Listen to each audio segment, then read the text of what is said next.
సంతోల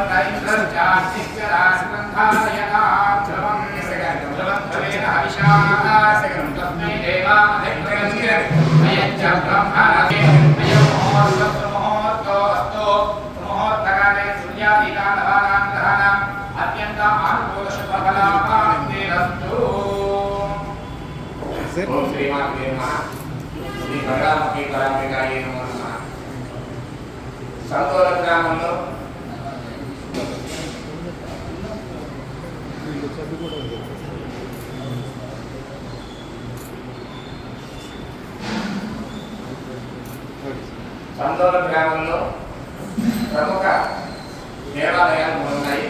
అందులో లింగోద్భవ స్వామివారి దేవస్థానం, చెన్నకేశ్వర స్వామివారి దేవస్థానం, అలాగే శ్రీ బగలాముఖి అమ్మవారి దేవస్థానం. ఈ మూడు దేవస్థానాలు కూడా చాలా ప్రాచీనమైనవి. అటువంటి దేవాలయాలపై మాన్యులు గౌరవనీయులు శ్రీ బాపట్ల శాసనసభ్యులైనటువంటి శ్రీమాన్ శ్రీ వెంకటేశ్వర నరేంద్ర వరదరాజు గారు ఈ మూడు దేవస్థానాల అభివృద్ధి కొరకు ఒక ప్రత్యేకంగా ధర్మకర్తల వంటి నియామకం జరిగి వారి ద్వారా ఇక్కడ జరిగేటువంటి అభివృద్ధి కార్యక్రమాలన్నీ కూడా వారు నిరంతరం కూడా పర్యవేక్షిస్తున్నారు. అలాగే అందులో భాగంగా శ్రీ బగలాముఖి అమ్మవారి దివ్య దేవస్థానంలో ఉగాది రోజు పంచాంగ శ్రవణ కార్యక్రమంలో మరి ఆ రోజు 2000 మంది తక్కువ లేకుండా పంచాంగాలన్నీ కూడా ఉచితంగా ఇవ్వడం కోసం శ్రీ చెల్లపాటి శ్రీనివాసరావు గారి దంపతులు ఒంగోలు వాస్తవ్యులు వారు 1000 పంచాంగాలు ఇచ్చారు. అలాగే శ్రీ పి విజయభాస్కర్ రెడ్డి గారి దంపతులు నెల్లూరు వాస్తవ్యులు వారు 1000 పంచాంగాలు ఇచ్చారు. అలాగే శ్రీ లింగోద్భవ స్వామివారి దేవస్థానానికి సంబంధించి శ్రీ కళా సీతారామయ్య గారు గుంటూరు వారు ఆ దేవస్థానానికి సంబంధించి పంచాంగాన్ని కూడా వితరణ చేశారు. అలాగే శ్రీ చెన్నకేశ్వర స్వామివారి దేవస్థానానికి శ్రీ ఇందూరు సాయిగుప్త, తర్వాత ఎన్జి శ్రీనివాసరావు వీరు ఇద్దరు కలిసి ఆ దేవస్థానం పేరు మీద పంచాంగాలను ఉచితంగా ఇవ్వడం జరిగింది. ఈ రోజున ఆ మూడు దేవస్థానాల పంచాంగాలు గౌరవనీయులు గౌరవ శాసనసభ్యులు శ్రీమాన్ శ్రీ వెంకటేశ్వర నరేంద్ర వరదరాజు గారి చేతుల మీదుగా ఆవిష్కరణ చేసి ఇవన్నీ కూడా ఉగాది రోజున పూజా కార్యక్రమం జరిపించి పంచాంగ శ్రవణం అయిన తర్వాత అందరికీ కూడా అమ్మవారి తీర్థ ప్రసాదాలతో ఈ పుస్తక ప్రసాదం కూడా వితరణ చేయడం జరుగుతుంది. ఒకసారి గట్టిగా చెప్పడం పట్టండి అందరూ కూడా.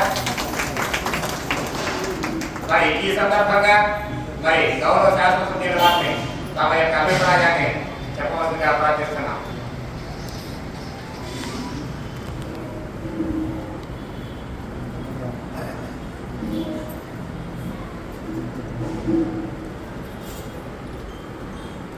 ఈరోజు పంచాంగం అందులో బంగారమ్మ తల్లి లింగోద్భవ స్వామి దేవస్థానం మరియు చెన్నకేశ్వర స్వామి దేవస్థానం మూడు దేవస్థానంలో కలిపి గంటల పంచాంగాన్ని ముద్ర చేశారు.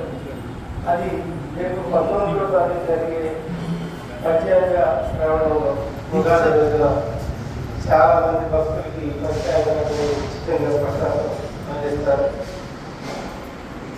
రోజు రోజుకి అమ్మవారి ఆలయంలో అభివృద్ధి జనజన అభివృద్ధి దిశగా అడుగులేస్తున్న తరుణంలో ఎప్పుడు ఏది అవసరమైనా కూడా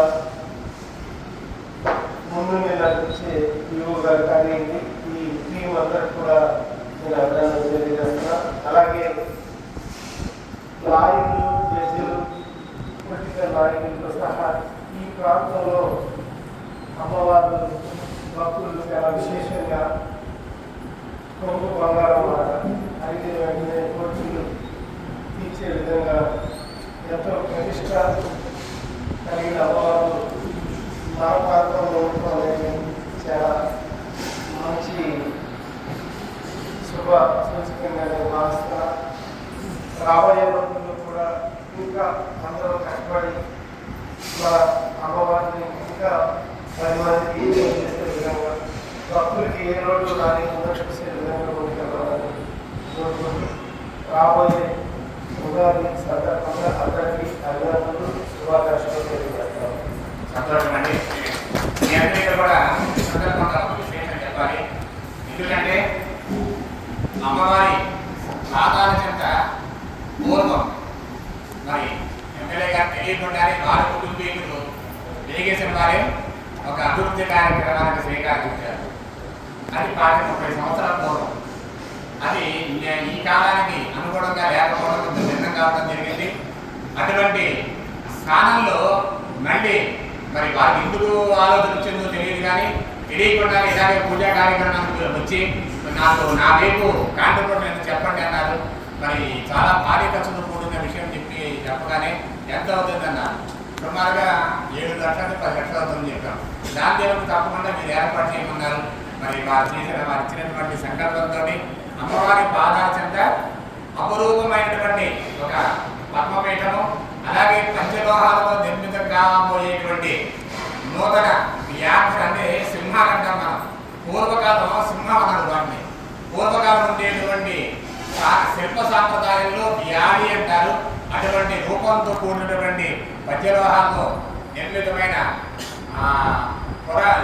పంచలోహ సింహాల ఆవిష్కరణ కూడా దాదాపుగా ఏప్రిల్ నెలలో చేయడానికి అన్ని సిద్ధంగా ఉన్నాం.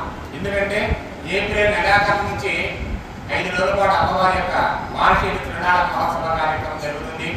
ఆ రోజుకి 100% జరిపించి వారి చేతుల మీదుగానే అవి కూడా ప్రారంభం చేయడానికి అన్ని ఏర్పాటు చేస్తున్నాం. మరి ఈ సందర్భంగా మరొకరు వారు అడిగిన వెంటనే మరి అంత విరాళం ప్రకటించడం అనేది చాలా చాలా గొప్ప విషయం. ఈ సందర్భంగా వారికి మనస్ఫూర్తిగా ధన్యవాదాలు తెలియజేస్తున్నాం. అలాగే మరొక విశేషం